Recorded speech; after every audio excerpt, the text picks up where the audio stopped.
अजून एक धक्कादायक बातमी समोर येते पुण्यातूनच। पुण्यातील धर्मादाय रुग्णालयांची माहिती उपलब्ध करून देणारं संकेतस्थळ गेल्या 2 ते 3 दिवसांपासून बंद आहे। यामुळे गरजू आणि निर्धन रुग्णांना सवलतीच्या दरामध्ये उपचार मिळण्यास अडचणी येत आहेत। पुण्यातील 58 रुग्णालये धर्मादाय योजनेअंतर्गत कार्यरत आहेत। हायकोर्टाच्या आदेशानुसार या रुग्णालयांना एकूण खाटांपैकी 20% खाटा निर्धन रुग्णांसाठी राखीव ठेवणं बंधनकारक आहे। त्याचप्रमाणे या संबंधीची सर्व माहिती ही संकेतस्थळावर नियमितपणे अद्ययावत ठेवणं आवश्यक असतं।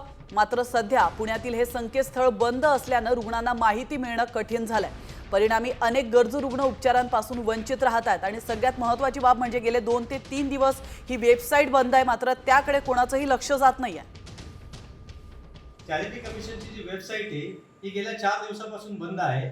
ही वेबसाईट बंद असण्यामागचं काही त्याच्यामागे काही कारण आहे का हे आता शोधण्याची गरज आहे। कारण दीनानाथ मंगेशकरचं जे प्रकरण गाजतं याच्यामध्ये नागरिकांनी याच्यावरची जास्तीत जास्त माहिती घेऊ नये म्हणून ही बंद केलेली आहे की काय अशी शंका येण्याला वाव आहे। त्यामुळे ह्यापासून चॅरिटी कमिशननी ही अत्यावश्यक सेवा म्हणून ही वेबसाईट तात्काळ